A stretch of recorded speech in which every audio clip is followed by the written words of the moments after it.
Hi తెలివితల్లి స్వాగతం. Welcome friends, welcome to today's video. So I'm using the board after a long time. So wonderful.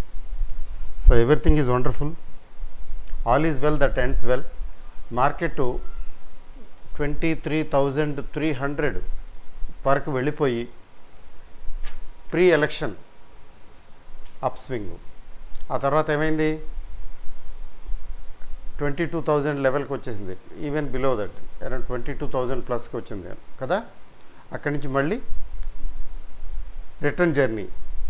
ఈరోజు market settlement, యాక్చువల్గా settlement అంటే weekly settlement Thursday కదా. In spite of that 200 పాయింట్లు ఎమిడిస్ట్ volatility ఎలాగో ఉంది. In spite of that 200 పాయింట్లు పెరిగింది, అంటే స్ట్రెంగ్త్ ఉంది. రెండవది, పిఎస్యూస్ భయంకరంగా కొట్టేశారు కదా. అప్పుడు ఒక రోజులో భయంకరంగా పడేశారు కదా. ఒక్క రోజు బీజేపీకి మెజారిటీ సరిగ్గా రావటం లేదు, యూపీలో సెట్ బ్యాక్ వచ్చింది అని. UP and Rajasthan of course. అయితే ఆ పిఎస్యూస్ భయంకరంగా పడిపోయిన పిఎస్యూస్ మళ్ళీ అందుకుంటున్నాయి. They are picking up. కొంచెం సర్టనిటీ వచ్చింది. ఏంటి సర్టనిటీ వచ్చిందంటే, with the support of JDU and TDP, BJP మళ్ళీ అంటే రూలింగ్ పార్టీ మళ్ళీ రూలింగ్లోకి వస్తున్నది థర్డ్ టైం. అంటే మార్కెట్ పాయింట్ ఆఫ్ వ్యూలో ఆలోచించాలి. పాలిటిక్స్ మనకి అంత రిలవెంట్ కాదు. మార్కెట్ పాయింట్ ఆఫ్ వ్యూలో తీసుకున్నట్లయితే, market wants the comeback of the existing government, లేకపోతే తేడాలు వస్తాయని వాళ్ళ ఉద్దేశం. బట్ ప్రాక్టికల్గా వచ్చేస్తున్నాయి ఇండికేషన్స్. ఆ ఇండికేషన్స్ ఏంటంటే, yes, third time existing government third time వస్తున్నది విత్ ప్యాచ్ వర్క్. తప్పదు, సపోర్ట్ సరిగ్గా అంటే వాళ్ళు స్వయంగా కావాల్సిన సీట్లు తెచ్చుకోలేకపోయారు కదా. As a single largest party అనుకోండి, లార్జెస్ట్ మెజారిటీ సీట్స్ సంపాదించినటువంటి పార్టీ అయినప్పటికీ కూడా it fell short of the requirement. దానివల్ల ఏంటంటే కోయిలిషన్, ఈ కోయిలిషన్ వల్ల కొంచెం బార్గెనింగ్ పెరుగుతుంది కదా. కోయిలిషన్ పార్ట్నర్స్ కొంచెం జాగ్రత్తగా ఆచితూచి అడుగు వేయవలసి ఉంటుంది. అది ఒక రకంగా మంచిదే, ఎందుకంటే కరెక్షను అవసరం. అంటే పవర్ కరప్ట్స్. లార్డ్ యాక్టన్ అని ఒక ఆయన చాలా గొప్ప స్టేట్మెంట్ చెప్పాడు. లార్డ్ యాక్టన్ ఎప్పుడో చదువుకునే రోజుల్లో ఈ కొటేషన్ గురించి ఎక్కువ మాట్లాడుకునేవాళ్ళం. Power corrupts and absolute power corrupts absolutely. Power ఉన్న చోట కరప్షన్ ఉంటుంది అని. అదే అబ్సల్యూట్ పవర్ ఉన్న చోట అబ్సల్యూట్ కరప్షన్ ఉంటుంది అని మనం రీసెంట్గా చూస్తున్నాం కదా. కొన్ని స్టేట్స్లో అబ్సల్యూట్ పవరు వచ్చిన తర్వాత నేనే మొనార్క్ని, నేను చెప్పిందే వేదం, లేకపోతే నాకు ఓట్లు వేసేస్తారు అని అనుకుంటుంటారు. ఫర్ ఎగ్జాంపుల్, అఫ్కోర్స్ ఎగ్జాంపుల్స్ అక్కర్లేదనుకోండి. మనకి ఒడిస్సా చూడండి, ఎన్నిసార్లు ప్రభుత్వం వచ్చి ఈసారి దెబ్బ అయిపోయింది. అంటే అక్కడ ఏమైంది, ఓవర్ కాన్ఫిడెన్స్ వచ్చిందనమాట. అట్లాగే అదర్ స్టేట్స్ ఆల్సో. ఏ స్టేట్ అయినా ఒకటే, అక్కడికి సెంట్రల్ గవర్నమెంట్ అయినా ఒకటే. సెంట్రల్ అయితే మాత్రమే ఉంది. సెంట్రల్ గవర్నమెంట్లో ఇప్పుడున్న సెంట్రల్ గవర్నమెంట్లో కొంచెం కాన్ఫిడెన్స్ లెవెల్స్ బాగా ఎక్కువయ్యాయి. దానివల్ల ప్రజలు కొంచెం డిస్కరేజింగ్ మ్యాండేట్ ఇచ్చారు అని అనుకుంటున్నారు. Everything is okay. People are supreme in democracy. Particularly ఈసారి జరిగినటువంటి ఎలక్షన్స్లో ఏమిటి కనిపిస్తున్నదంటే, ఎక్స్ట్రా ఎవరైతే ఎక్స్ట్రాలకు పోతున్నారో వాళ్ళకి కొంచెం ప్రజలు ఏంటంటే కొంచెం వాళ్ళు డౌన్ చేశారు. సెంట్రల్ లెవెల్లో కానీ స్టేట్ లెవెల్స్లో కానీ ఇది మనకు కనపడుతుంది. This a good indication.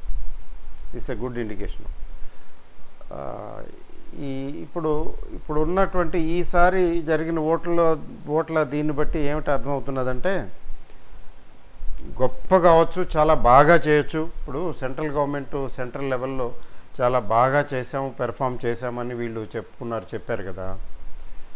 అంటే చెప్పారు, కొంత చేశారు, కొంత చేయలేదు. రెండు రకాలుగా ఉంటుంది. అబ్సల్యూట్గా ది బెస్ట్ అని చెప్పడానికి లేదు. బట్ నెవర్దిలెస్ వీళ్ళ వైఖరి విధానం ప్రజలకి ఎందుకనో నచ్చలేదు. మాట్లాడితే ఇన్కమ్ ట్యాక్స్ వాళ్ళని, ఈడీస్ ఎన్ఫోర్స్మెంట్ డైరెక్టరేట్లని ఏదో రేస్ కుక్కలను వదిలినట్టు మీదకి enforcement directorates income tax rates చేయించడం, లేకపోతే ఏవేవో అంటే పొలిటికల్ వెండెట్టా ఇట్లా చేస్తున్నారు అనేది ప్రజలకి నచ్చలేదు. దాంతో అబ్సల్యూట్ మెజారిటీ ఇవ్వలేదు. అబ్సల్యూట్ మెజారిటీ ఏంటి, కంఫర్టబుల్ మెజారిటీ కూడా ఇవ్వలేదు. బాబు నువ్వు జాగ్రత్త, మరి ఓవర్ అయిపోతున్నావు, ఇది డెమోక్రసీ, ఇది చైనా కాదు అని చెప్పటమే ఈ మ్యాండేట్ తాలూకు ఉద్దేశం.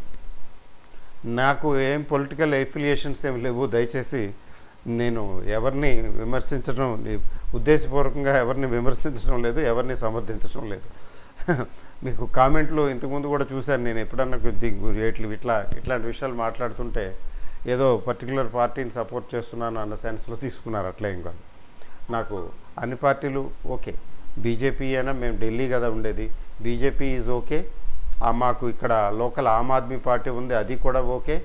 అయితే ఈ మధ్యన కొద్దిగా ఏవో ఇబ్బందులు వచ్చాయి, అవి చెక్ చేయాలి ఏమిటి అనేది. Who is right and who is wrong అనేది చెక్ చేయాలి. So okay, everything is okay.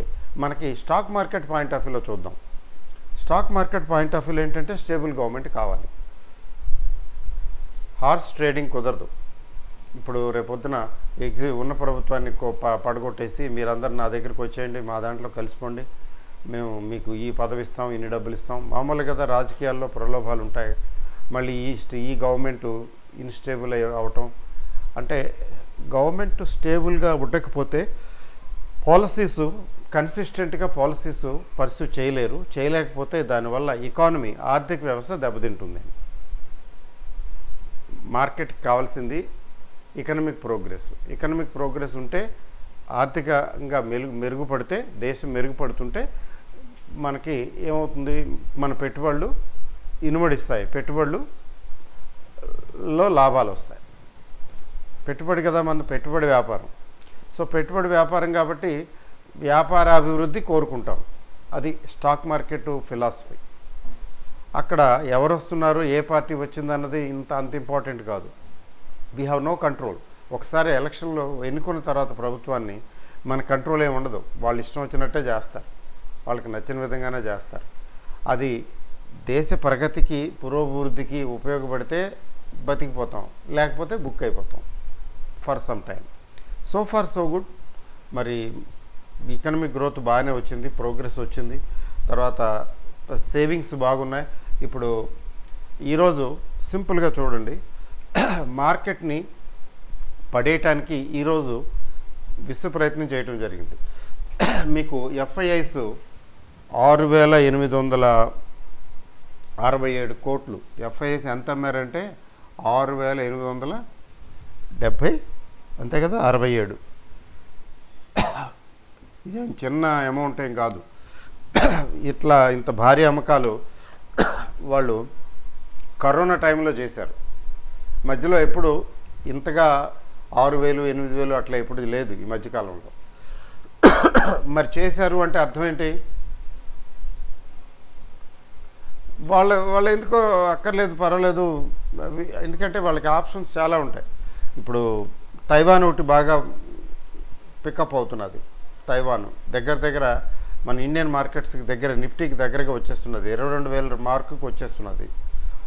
మరి హ్యాంగ్సెంగ్ చాలా కాలం నుంచి కొంచెం ఇదిగా ఉంది, బట్ ప్రోగ్రెస్కి ఛాన్సెస్ ఉన్నాయి starting.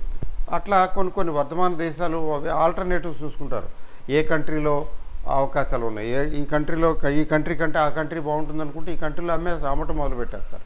They have their own reasons.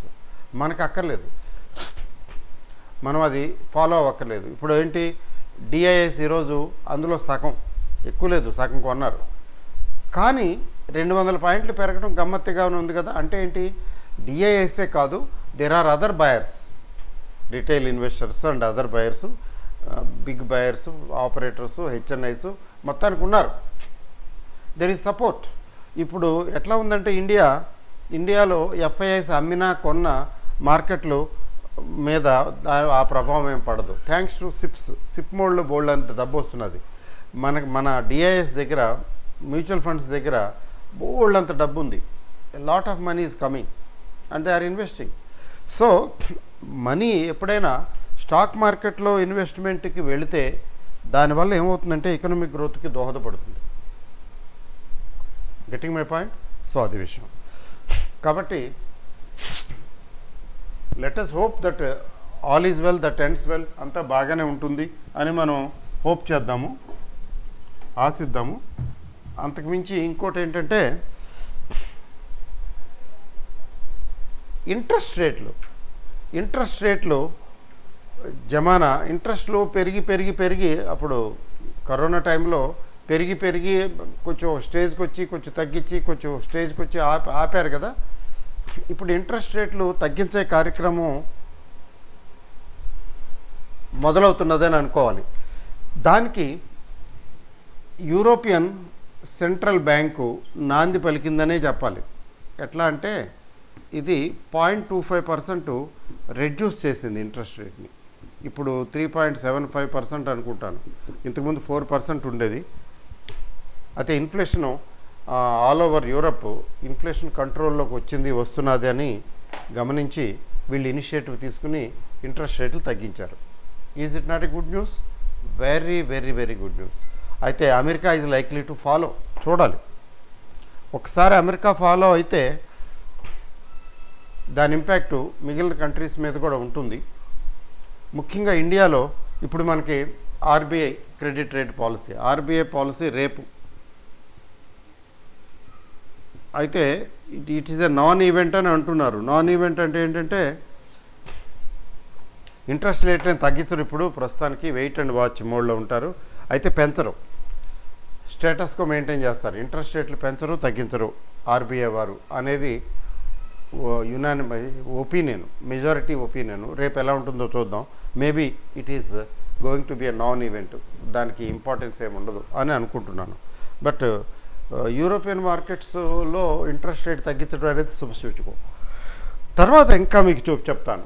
ఇంకోటి ఏంటంటే విక్స్ వాలటైలిటీ ఇండెక్స్ ఇప్పుడు 16.8.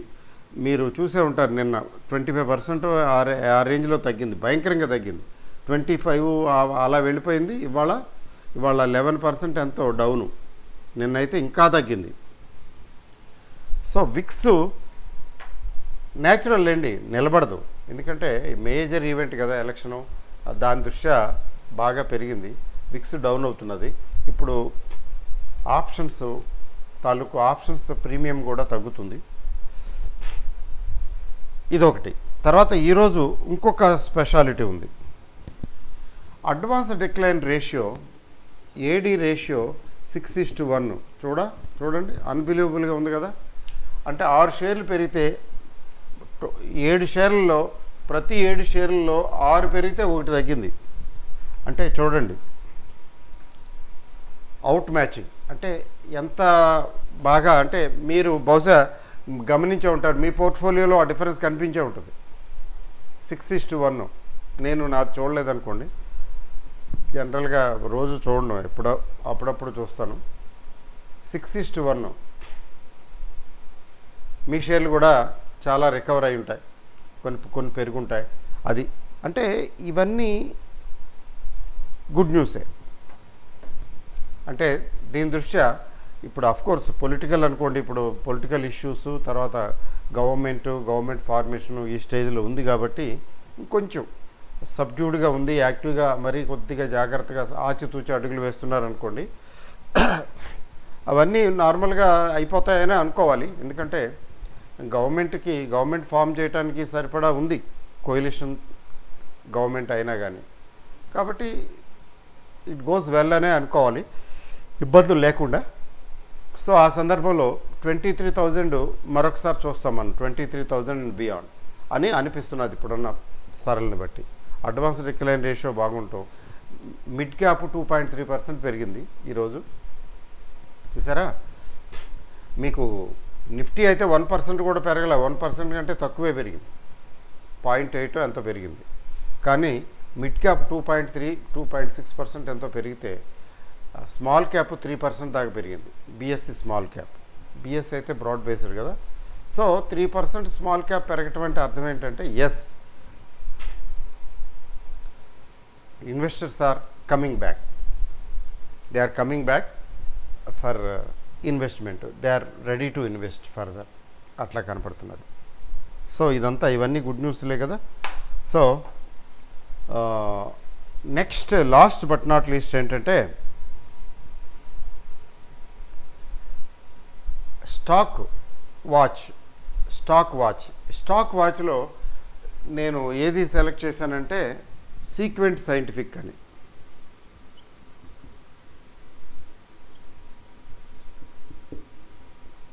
ఇది 120 ఈరోజు, నిన్న అంటే లాస్ట్ సెషన్, ఈ సెషన్లో అంతకుముందు 99, 100కి పడిపోయి 20% పెరిగింది 2 రోజుల్లో. ముఖ్యంగా ఈరోజు బాగా పెరిగింది. There must be something. ఇది కొనుక్కోవటానికి కాదు, వాచ్ చేయటానికి. స్టాక్ వాచ్ అంటే దాని అర్థం అదే. వాచ్ చేయండి, అబ్జర్వ్ చేయండి. అయితే ఎవరి దగ్గరైనా ఉంటే, if you are holding this stock, పెరిగింది కాబట్టి, ఇంతగా పెరిగింది కాబట్టి, ఒక గివెన్ 2 డేస్లో గివెన్ 1 డే ఈరోజు చాలా పెరిగింది కాబట్టి ఏదో ఉండాలి కదా. అది అందువల్ల ఏంటంటే హోల్డ్ చేయడానికి అర్హత కలిగి తెచ్చుకుంది. తర్వాత ఫర్దర్ కూడా పెరుగుతుందేమో చెక్ చేయాలి. బట్ కొనుక్కోమని అడ్వైస్ కాదు, వాచ్ చేయమని, అబ్జర్వ్ చేయమని. ఎందుకంటే ఇది కొంచెం ఆపరేటర్ డ్రివెన్, కొద్దిగా ఆపరేటర్స్ యాక్టివ్గా ఉంటారు ఈ స్టాక్లో. పెరగటం మొదలు పెడితే, పెంచితే ఈ అరబిందో ఫార్మా లాగా, ఇంకా అరబిందో ఫార్మా కంటే కూడా, అఫ్కోర్స్ అది చాలా పెద్ద కంపెనీ అనుకోండి, దానికి పోలిక లేవు. ఫార్మాలోనే యాక్టివ్గా పెరగటం మొదలు పెడితే బాగా పెరిగే అవకాశం ఉంది. ఇది పెరుగుతుందా, పెరిగితే ఎంత పెరుగుతుంది, మీరు నోటీసులో పెట్టుకోండి, అబ్జర్వేషన్లో పెట్టుకోండి, అబ్జర్వ్ చేయండి. తర్వాత దీనికి సంబంధించినటువంటి సమాచారాన్ని కూడా స్టడీ చేయండి, నేర్చుకోవాలి. ఫండమెంటల్ స్టడీ చేయటం నేర్చుకోవాలి ప్రతి ఒక్కరు. స్టడీ చేయండి, చేసి అది మీరు దాని ప్రకారం డెసిషన్ తీసుకోండి. The decision is with you, not with me. Okay అండి, all the best. Thank you very very much. And I'm very happy, much delighted today. I'm very much delighted today to address you here. ఎందుకని, చాలా రోజుల తర్వాత board యూస్ చేసి board మీద explain చేస్తున్నాను కదా. So the feeling is thrilling me. Okay, bye, good night, thank you, all the best.